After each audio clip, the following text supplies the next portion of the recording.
What's up guys, Bloodshed here, bringing you a PTR rundown video for patch 2.6.10. This is also going to be like a mini feedback video as well. A lot of people ask me, yo, what's overpowered, what's good, what's bad, so we're going to go ahead and do that here today. These videos do take time to produce, so a like on the video would be much appreciated. Also, don't forget, we have a website where all the builds are going to go. You just kind of go to the bloodshed.com and you hover over the content. Right, you click on wizard and then everything's kind of organized in tiers, off meta, speed builds, greater rift builds, pretty much everything you need is there. So if you're like, Blood, what are you playing? This is how you get that information. All right, let's start off with Twister Wizard. Now Twister Wizard, out of all the changes, this PTR arguably has some of the strongest buffs, but you can't contain these buffs. Whether you're using Audacity to keep the enemies close, or Power Hungry to keep the enemies farther away. Twisters in general are just super erratic. You can kind of practice throwing them off the wall and they kind of bounce back in different angles. There's some kind of mastery to it here. The solution would be to give us the Raging Storm rune since it's 3200% damage, in addition to the Wicked Wind rune. The Wicked Wind rune lets it stay in place. So you can control where the damage goes and you can really focus and hone in on where you're directing the DPS. So like Valthek's Rebuke, Energy Twister now travels in a straight path, deals 400% damage, and you get the effect of the Wicked Wind rune, right? Or you can put it on anything that there's space, I suppose. Another solution would be, since it is a DMO bubble build, to have the Twisters not exit the bubble. So like just to have the mechanic built in so they would be ping-ponging off of the bubble. Like that would be like their area where they would be just living in, I guess. It would be a visually cool build to look at and something really unique that I don't know if it is in any other game potentially, where this is like your dome and then they would just be, the Twisters would be banging back and forth in here, right? And that would be like the parameters or whatever. So that would be another solution, and you might open up, like I said, to have something super unique in the game. One final solution for Twister Wizard would be to just buff the base damage of Wicked Wind by itself, and then they did that with Frozen Orb, they did it with Corpse Explosion, so that also might help bring the build stronger, and we have to bring it to prominence, right? Frozen Orb's doing really well, and it's still not like gonna be S tier, but it's stronger than it's ever been before. I love Frozen Orb. It has a spot in my heart because of Diablo 2, obviously. One of the big problem with DMO is there's so many things you have to get right. Like you have to keep up your stacks for Triumvirate. You have to be at exactly 40 yards so you get this double explosion effect you can see at the end here. They have to be in the bubble. You have to do it during slow time. They have to be affected by black hole absolute zero, right? So there's a lot of factors here in play. And then you get a freaking Waller mob and it just ruins the whole experience.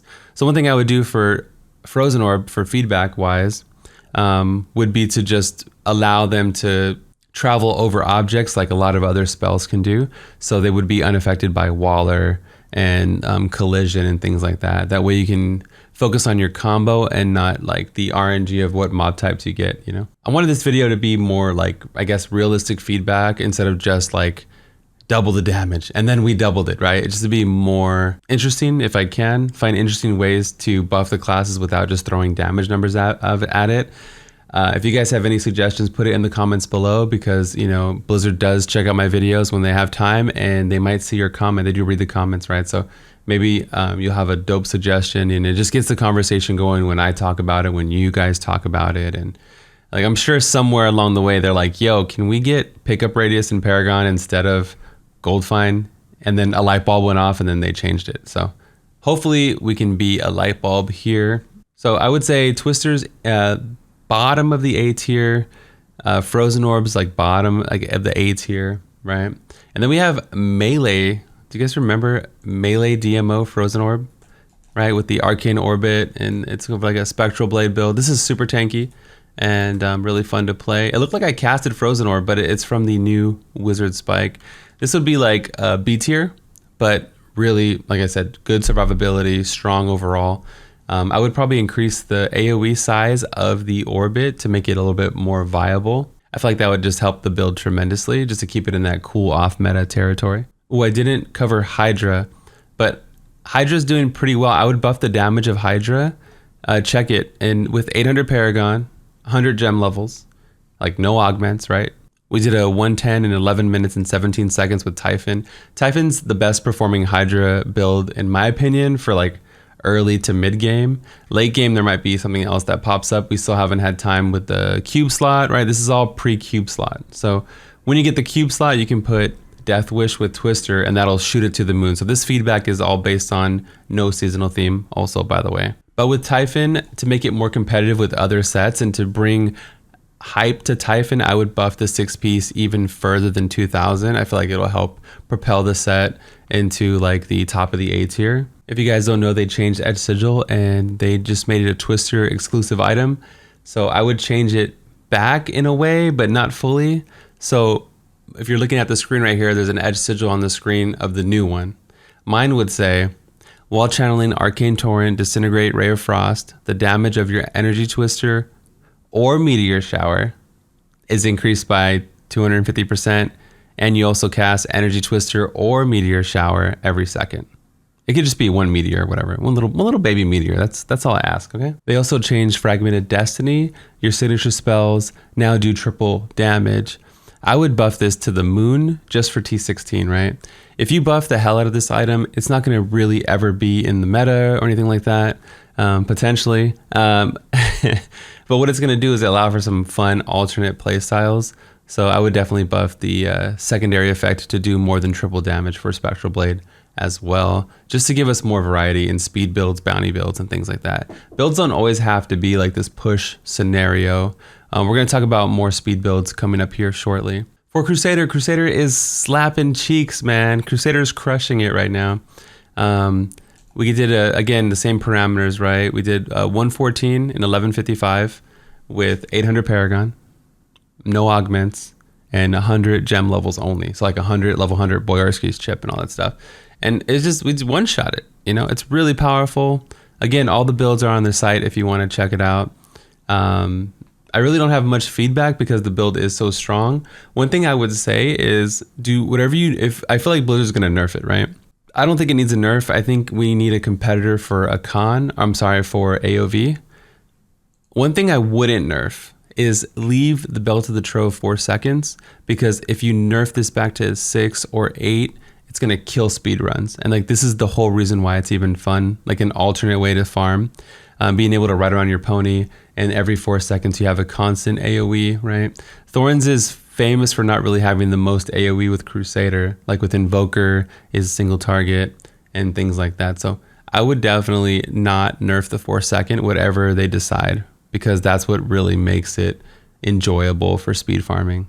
Maybe even increase the radius of the Belt of the Trove bombardments to kind of speak to that playstyle of a better, relaxed, more speed farm experience, right? So maybe even increase the radius of it. Not the damage necessarily, just the radius. But this is probably going to be the strongest build in the game, in case you guys don't know. This is like insanely powerful. I feel like people find ways to play it like Star Pack Wizard for sure. There should be timestamps in the description of the video. And then you should also have like chapters. If you hover over the timeline bar on the video, yeah, I should add chapters to it as well. For Witch Doctor, the Chicken Bomb, to my surprise, is still not enough damage. But just like Spectral Blade, just buff the hell out of it, right? There's no way that Angry Chicken is going to be a Rift Guardian killer, a wave clear. There's no way it's going to do anything to disrupt the game in a negative way. It's only going to add positive thing to the game and give Witch Doctors a hell of fun speed build, right? Maybe even increase the explosion radius like we did with Crusader, even bigger, and double the damage of the Montezuma. So like a 4,000% should be enough to clear T16 mobs with one hit. Right now I'm hitting them with 800 Paragon to about 20% life left. So it takes like 2, sometimes 3 hits.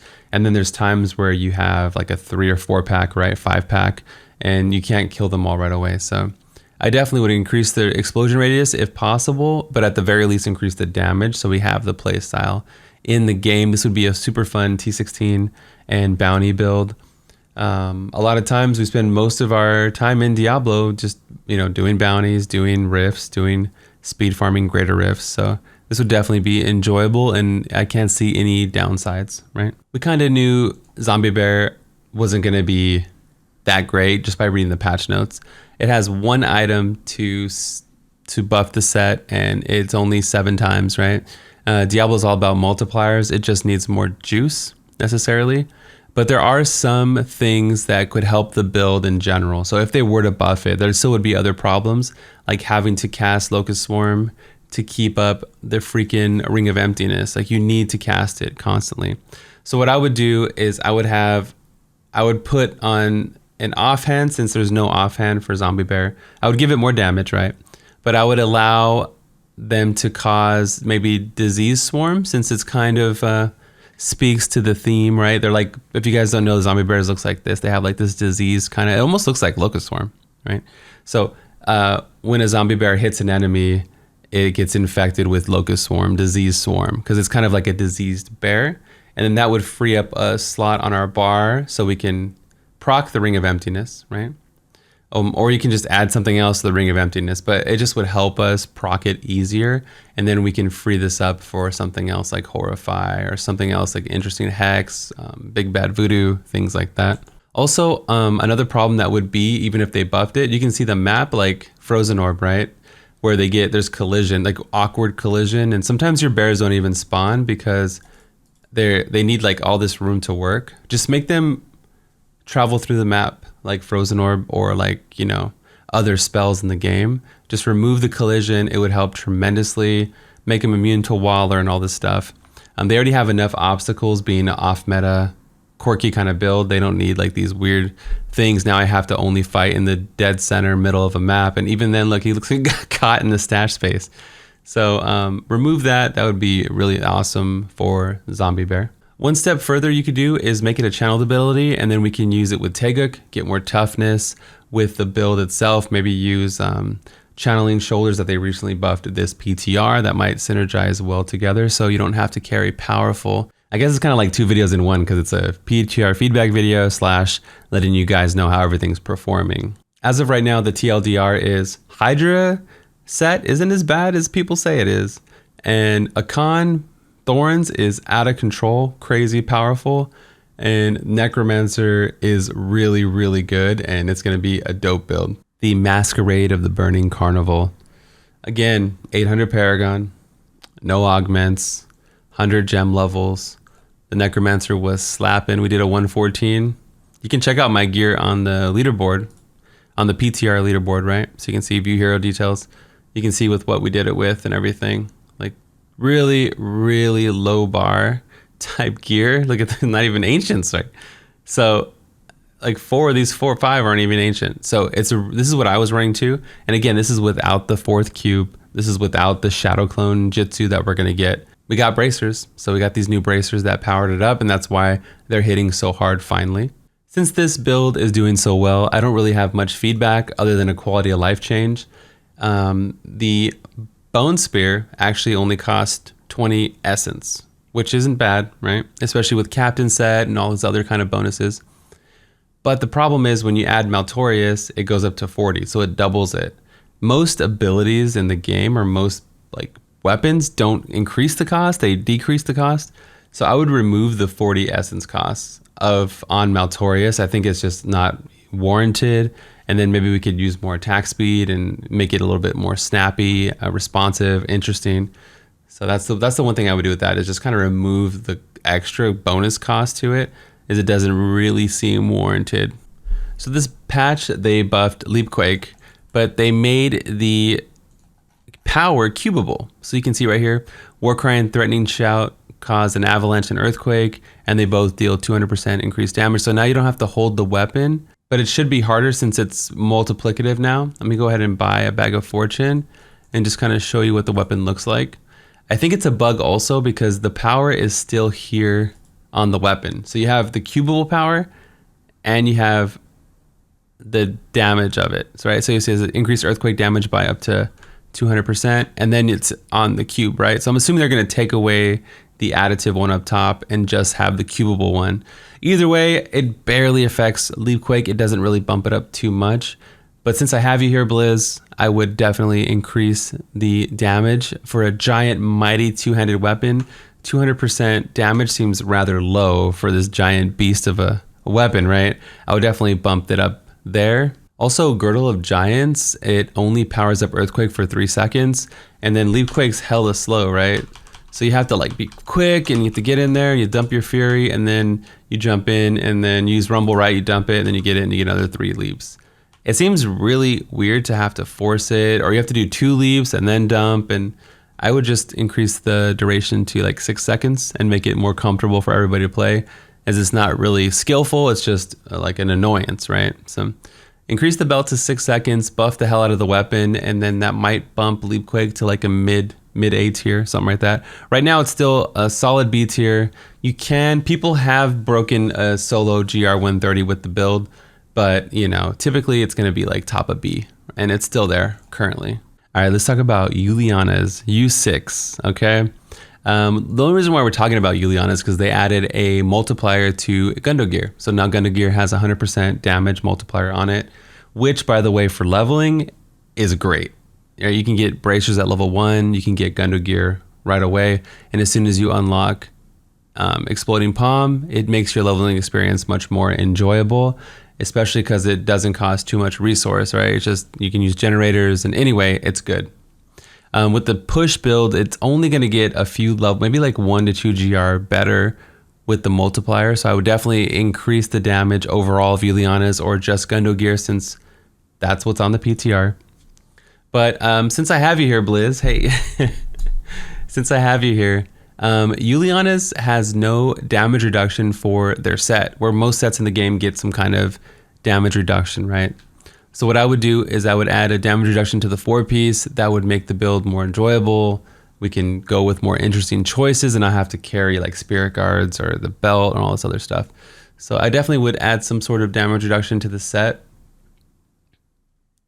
And I wouldn't try to force us to play any way than how we play currently. This is an iconic set in D3. People love this. So what I would do to buff it, not just the set, I would buff Mythic Rhythm, because snapshotting EPs and managing what's empowered and what's not empowered is the most fun thing. And when you get those big explosions off, you know, it's a really rewarding feeling. Maybe a little icon for anything that has an empowered or a Mythic Rhythm buff to it would be nice also. Like, that's just like a Christmas list. But maybe you just buff the hell out of Mythic Rhythm, and that would open up even other builds, right? Have more ramifications across the board. So yeah, we love Juliana's and we want to see some buffs. Also, Shenlong. Shenlongs are annoying to use and they're buggy. And I would just like make them easier, to be honest. You probably have the numbers, Mr. Blizzard, right? You probably know how many people use Shenlong. And probably not that many people use them. So I would maybe just redesign them and make them chill. And that would open up more builds for like other specs too. We had a big brainstorm session this weekend talking about, you know, what we could do to fix it, what problems does it have. And we try to go out of our way to not just say double the damage, right? We like try to offer some other unique suggestions that might make it more enjoyable, even if it were to get buff, you know? In terms of video, like build videos, I have a huge tidal wave of build videos coming. I'm just waiting for everything to get finalized. I hate putting out content that I'm just gonna have to make again, right? So I usually wait till everything's completely finalized and then do the video. And they're all gonna be on the website also. So, you know, you'll have all the content before you need it for sure.